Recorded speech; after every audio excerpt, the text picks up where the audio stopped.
রাজভবনে একা যেতে চান না সায়ন্তিকা বন্দ্যোপাধ্যায়। বরানগর বিধানসভার জয়ী প্রার্থী সায়ন্তিকা ৪ঠা জুন রেজাল্ট বেরোয় এখনো পর্যন্ত তাদের শপথ গ্রহণ হয়নি। আর এই শপথ জটেই বিস্ফোরক সায়ন্তিকা। শ্লীলতাহানির ঘটনার উল্লেখ সায়ন্তিকা বন্দ্যোপাধ্যায়। রাজ্যপালের বিরুদ্ধে তোপ মুখ্যমন্ত্রীর, এবং তার আগে রাজভয় সায়ন্তিকার।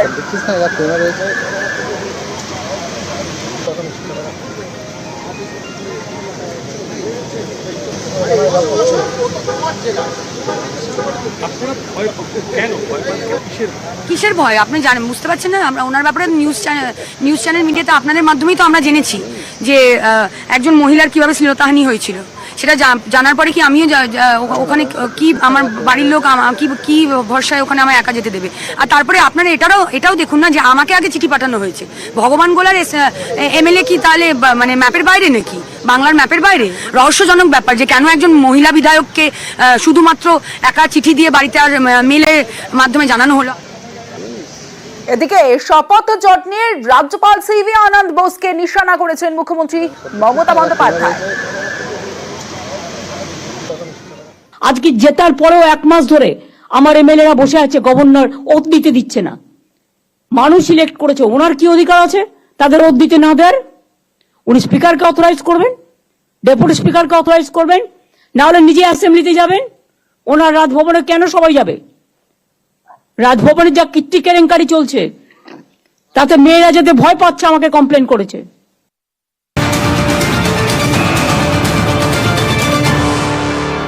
একদিকে শপথ জটে বিস্ফোরক সায়ন্তিকা, সিভি আনন্দ বোসকে নিশানা করেছেন মুখ্যমন্ত্রী মমতা বন্দ্যোপাধ্যায়। অন্যদিকে শপথ জট কাটাতে চিঠি, জটিলতা কাটাতে রাষ্ট্রপতিকে চিঠি বিধানসভার অধ্যক্ষের। 2 বিধায়কের শপথ চেয়ে চিঠি বিধানসভার অধ্যক্ষের।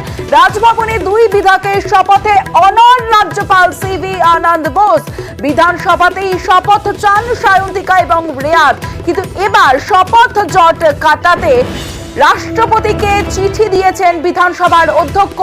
জটিলতা কাটাতে রাষ্ট্রপতিকে চিঠি বিধানসভার অধ্যক্ষের।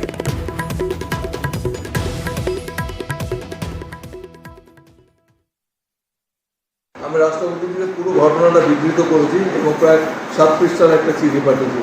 তাতে প্রথম থেকে ঘটনাবলী যা হয়েছে, বিশেষ করে যখন আমাদের বিধানসভা থেকে তার কাছে চিঠি গেল যে এদের শপথ বাক্য পাঠ করানোর ব্যাপারে আপনি স্পিকার বা ডেপুটি স্পিকারকে অথরাইজ করুন বা আপনি নিজে আসুন।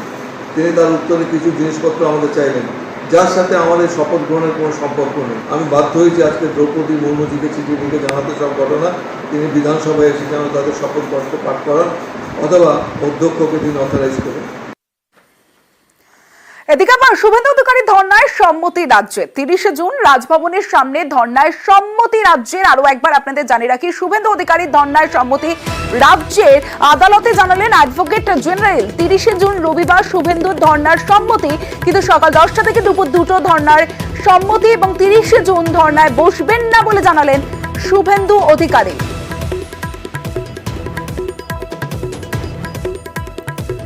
আর রাজভবনের সামনে ধর্ণা নিয়ে মামলায় কটাক্ষ মুখ্যমন্ত্রী মমতা বন্দ্যোপাধ্যায়। অভিষেকের একবার রাজভবনের সামনে ধর্ণা দিয়েছিল, সেটা তখন 144 ছিল না, নর্থ গেটে যেটা করেছিল। যারা আজকে ইস্যুটা তুলে রাজনীতি করার চেষ্টা করছে, যা করবো আমরা সবই তাদের করতে হবে। দিল্লিতে কাউকে বসতে দেয়? এমনকি পার্লামেন্টে ভোটে, স্পিকার ইলেকশনে ভোট চাইলে ভোটও দিতে দেয় না। এবার যে খবরের দিকে নজর রাখবো, বিধাননগরের কেষ্টপুরে বেআইনি নির্মাণের রমরমা। ঘষা প্ল্যানের দাপট চলছে, যেখানে সেখানে গজিয়ে উঠছে ফ্ল্যাট। মুখ্যমন্ত্রীর ধমকের পরে এখন সবাই পিঠ বাঁচাতে ব্যস্ত। বিধায়ক, কাউন্সিলর, পুলিশের উপর দায় চাপিয়েছেন মেয়র কৃষ্ণা চক্রবর্তী। পাল্টা মেয়রের দিকে আঙুল তুলেছেন পুরসভার chairman Sabyasachi Dutta. Bidhannagar, new town সহ বিভিন্ন জায়গায় বেআইনি নির্মাণ করে আবার ইলেকট্রিক কানেকশনও পেয়ে যাচ্ছে। ইলেকট্রিক কানেকশন দেওয়ার আগে, ফায়ার লাইসেন্স দেওয়ার আগে আমি একটা দেখবো না? বিধাননগর পুরসভা এলাকা, এখানে ব্যাঙের ছাতার মতো গজিয়ে উঠছে একের পর এক বেআইনি নির্মাণ। এ নিয়ে গত সোমবার ধমক দেন মুখ্যমন্ত্রী। অভিযোগ, বেআইনি ফ্ল্যাট তৈরি হচ্ছে ঘষা প্ল্যানের কারসাজিতে। যেমন বিধাননগর পুর এলাকার কেষ্টপুর, এখানেও ঘষা প্ল্যানের কেরামতি।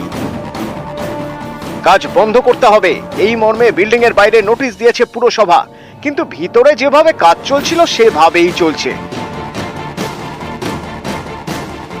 বেআইনি না আইনি সেটা তো আমরা সাধারণ মানুষ, দেখুন আমাদের বিল্ডিং হয়ে গেছে, এবার এইটা কি করে হচ্ছে কি হচ্ছে অথরিটি নিশ্চয়ই দেখছে।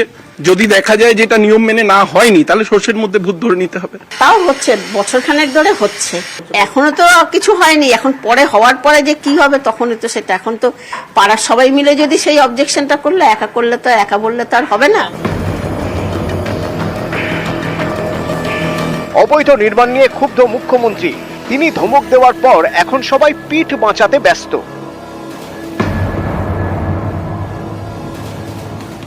আমাদের কর্পোরেশন তাদের যথাযথ আমরা স্টেপ নিয়েছি, বন্ধ করে দিয়েছি। এবারে আপনারা আবার বলছেন হচ্ছে, আমি আবার পাঠাচ্ছি সেই থানার পুলিশকে, আমি বলছি যে তারা কেন এই জিনিসটাকে দেখা সত্ত্বেও চোখ বন্ধ করে আছে, লোকাল কাউন্সিলর কেন চোখ বন্ধ করে আছে, লোকাল এমএলএ কেন দেখছে না। আবার আমি লোক পাঠিয়ে আমার কর্পোরেশনের যা করার আমরা করব। 2022-এ নতুন বোর্ড তৈরি হয়েছে, তারপর থেকে বিল্ডিং প্ল্যানের দায়িত্বে হচ্ছেন মাননীয় মেয়র। আমি ওনাকে লিখিত আকারে অনেক দিয়েছি এবং মহামান্য আদালত, চিফ জাস্টিস কলকাতা হাইকোর্টের ঘরে কেসও করা আছে। নির্মাণ যা হচ্ছে বিধাননগর পৌর নিগমে আইনত কম, বেআইনি বেশি। মেয়র নিশ্চয়ই জানেন, কাউন্সিলর খুব বেশি হলে মিউনিসিপ্যাল কর্পোরেশন অ্যাক্টে একটা কমপ্লেন করতে পারে, কিন্তু তার বেশি কাউন্সিলরের কোনো এখতিয়ার নেই। একদম সর্ষের মধ্যে ভূত। এক সময় ছিল রাজারহাট গোপালপুর পুরসভা, এখন এই পুরসভার আর অস্তিত্ব নেই, মিশে গিয়েছে বিধাননগর পুরসভার সঙ্গে। কিন্তু সেই রাজারহাট গোপালপুর পুরসভার নাম করে বেআইনি কারবার চলছে। বিল্ডিং প্ল্যানে রাজারহাট গোপালপুর পুরসভার সিলে ঘষা ছাপ, এই হলো ঘষা প্ল্যান। এই ঘষা প্ল্যানে বিপদ অনেক, কারণ পরে ফ্ল্যাটের নথি পেতে সমস্যা হয়, হোম লোন, ইলেকট্রিক কানেকশনও মেলে না, তারপরেও বেআইনি কারবার চলছে। গত বছরের মে মাসে এই খবর দেখায় নিউজ 18 বাংলা। তারপরেই তৎপর হয় বিধাননগর পুরসভা, প্রমোটারদের নোটিশ পাঠিয়ে কাজ বন্ধ করার নির্দেশ দেওয়া হয়। তখনকার মতো নির্মাণ বন্ধও হয়ে যায়। তারপর যে কে সেই। 2014 সালের 21শে জুলাই সম্ভবত আমাদের টেনিওর শেষ হয়েছে, তারপরে কোনো প্ল্যানে থাকার কথা না। আমিও শুনেছি কেউ কোনো একটা বৃত্ত এর কাজ হয়তো করছে। এরকম কোনো বিষয় থাকলে আপনাদের মাধ্যমে যদি আমার কাছেও প্লেস করেন, আমার কাছে আসেন, আমি তাদের বিরুদ্ধে আইনত ব্যবস্থা নেব। বিধাননগর যে পৌর নিগম, সেই পৌর নিগমের একাধিক ওয়ার্ডে এইভাবেই কিন্তু বেনিয়ম ভাবে একাধিক বিল্ডিং তৈরি হচ্ছে। আর এখানেই কিন্তু একেবারে পৌরসভার যে ভূমিকা, সেই ভূমিকা নিয়ে কিন্তু আবারও প্রশ্ন উঠতে শুরু করছে। ক্যামেরায় বিপুল ঘোষের সঙ্গে অনুপ চক্রবর্তী, নিউজ 18 বাংলা, কলকাতা। এবার দেখাবো বন্দরের জমিতে বিজেপির অফিস।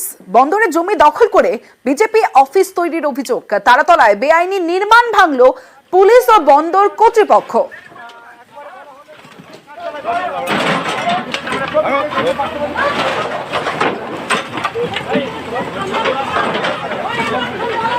যে ছবি আপনাদের দেখাচ্ছি, যে তারাতলায় বেআইনি নির্মাণ ভাঙলো পুলিশ ও বন্দর কর্তৃপক্ষ, আর সেখানেই পুলিশ ও বন্দর কর্তৃপক্ষের সঙ্গে বচসা বিজেপি কর্মীদের।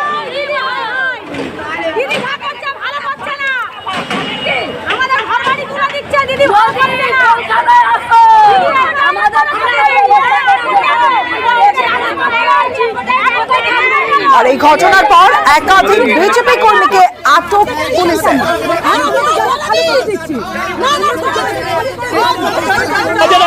কোর্টের অর্ডারে ভাঙছে, ঠিক আছে, এখানে তো কোর্টের অর্ডার নেই। বিজেপির তো সারা পোর্টের মধ্যে এই একটা পার্টি অফিস ছিল, আর এইখানে যদি পোর্টে 100টা পার্টি অফিস পাবেন, তো 100টা পার্টি অফিসটাকে ভাঙুন।